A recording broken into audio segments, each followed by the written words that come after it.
महाराष्ट्र और झारखंड के विधानसभा चुनाव का आज ऐलान हो गया। इन दोनों राज्यों का चुनाव भी बहुत अहम है, क्योंकि अगर इन दोनों राज्यों में हरियाणा जैसी जीत बीजेपी ने हासिल कर ली तो फिर इंडी गठबंधन के लिए इस हार से उभरने में बहुत समय लगेगा उसे, क्योंकि इंडी गठबंधन तो पहले से ही हरियाणा की हार से पस्त है। इंडी गठबंधन अब तक शौक में कि हरियाणा में बीजेपी ने बाजी पलटी तो पलटी कैसे। अब उन्हें लग रहा होगा कि कहीं महाराष्ट्र में भी हरियाणा जैसे ही बीजेपी बाजी पलटना दे, क्योंकि जैसे हरियाणा के लिए कहा जा रहा था वैसे महाराष्ट्र के लिए कहा जा रहा है कि नहीं, बीजेपी के लिए तो खत्म मामला है महाराष्ट्र। अगर बीजेपी ने महाराष्ट्र भी निकाल दिया तो फिर नरेंद्र मोदी की गाड़ी 2029 से पहले कहीं रुकने वाली नहीं। इसलिए आज जिन चुनाव की डेट आई है वो बहुत महत्वपूर्ण चुनाव है। चुनाव आयोग ने वोटिंग की जो तारीख बताई है उसमें महाराष्ट्र में 20 नवंबर को सिंगल फेज में वोटिंग होगी, एक चरण में। झारखंड में 13 और 20 नवंबर को 2 फेज में वोटिंग होगी।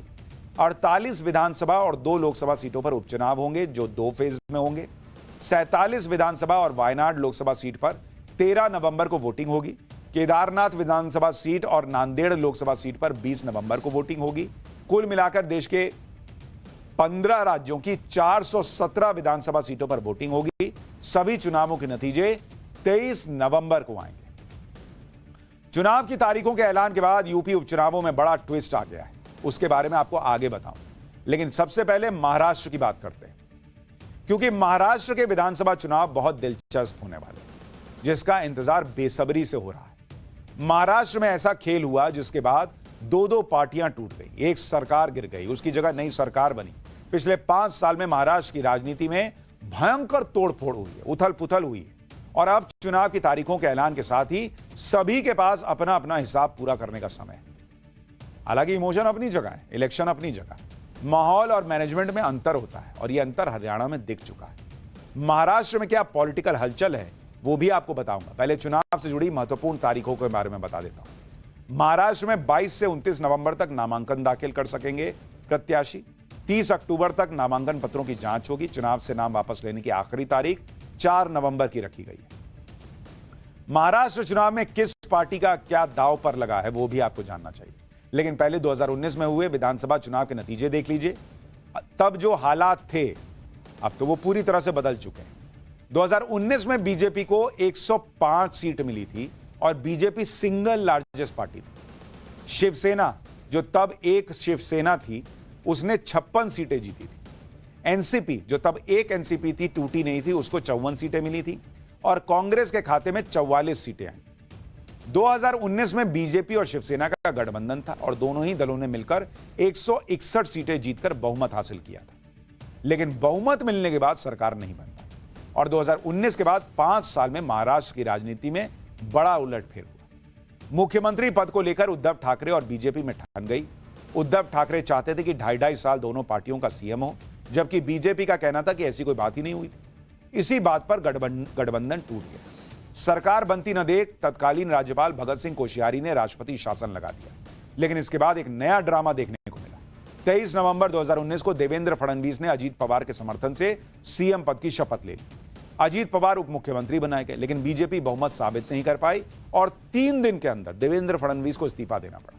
इधर उद्धव ठाकरे अलग ही रणनीति बना रहे थे। उद्धव ठाकरे ने कांग्रेस और एनसीपी के साथ मिलकर महाविकास अघाड़ी सरकार बना ली और 28 नवंबर 2019 को उद्धव ने सीएम पद की शपथ ली, लेकिन वो 18 महीने ही मुख्यमंत्री रह पाए। शिवसेना नेता एकनाथ शिंदे ने उद्धव के खिलाफ बगावत कर दी और 40 विधायकों के साथ मिलकर शिवसेना ही तोड़ दी।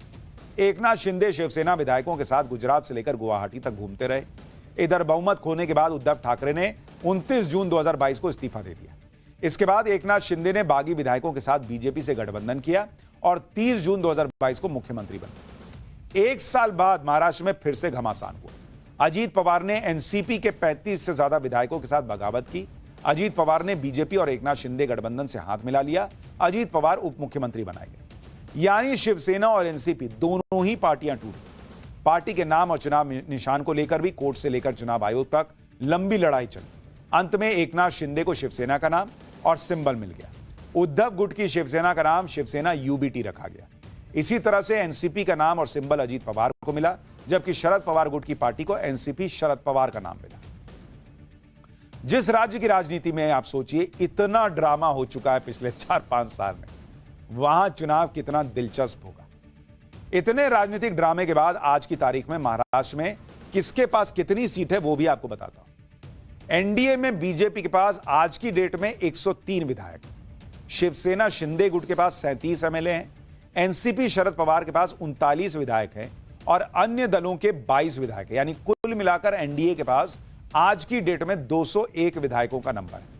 जबकि महाविकास अघाड़ी की बात करें तो कांग्रेस के पास 37 विधायक, शिवसेना यूबीटी के पास 15, एनसीपी शरद पवार के पास 13 विधायक और अन्य दलों के 2 विधायक। महाविकास अघाड़ी के पास कुल 67 विधायक हैं।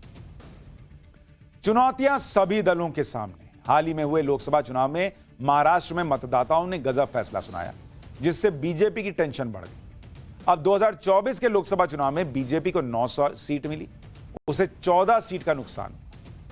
आपको यह हिसाब समझाता हूं कि लोकसभा चुनाव को अगर विधानसभा के सीटों में कन्वर्ट करें तो आज की डेट में किसका पलड़ा भारी दिखता है। तो 2024 में अगर आप देखिएगा, ये लोकसभा का आपको बता रहा हूं, लोकसभा में बीजेपी को कितनी सीट आई थी? बीजेपी को आई थी 9 सीट माइनस 14 सीट का उसको नुकसान हुआ था। शिवसेना एकनाथ शिंदे वाला, उसको आई थी 7 सीट और एनसीपी जो अजीत पवार वाली है उसको आई थी 1 सीट। कांग्रेस को आई थी 13 सीट, कांग्रेस को 13 और उसको 12 सीट का फायदा हुआ था प्लस 12। शिवसेना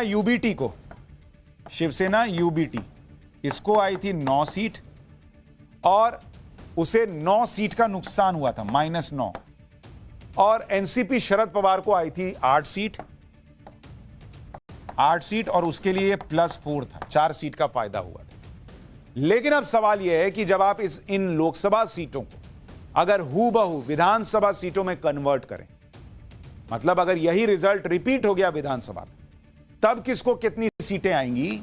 अगर आप उसको ऐसे देखें कि इसको अगर आप कन्वर्ट करें विधानसभा सीट में तो किसकी क्या स्थिति बैठती है जरा देखिए। इन सीटों के हिसाब से बीजेपी को बढ़ा था कितनी सीटों पर? 79 सीट पर बढ़ा था बीजेपी को। शिवसेना शिंदे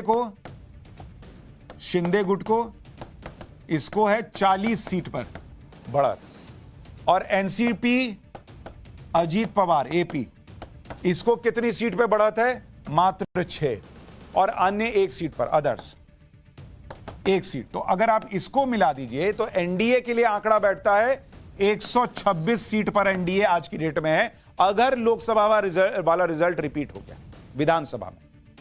अब इंडी गठबंधन की अगर बात करें, इंडी गठबंधन कहां बैठता है? कांग्रेस को इस हिसाब से अगर देखिएगा तो उसको 63 सीट पर बढ़त है। आप देखिए शिवसेना यूबीटी को, उसको है 67 सीट पे बढ़त और एनसीपी जो शरद पवार वाली है उसको बढ़त है 33 सीट पर 33। यानी अगर इन तीनों को मिला दीजिए तो इसकी सीटें बैठती हैं 153।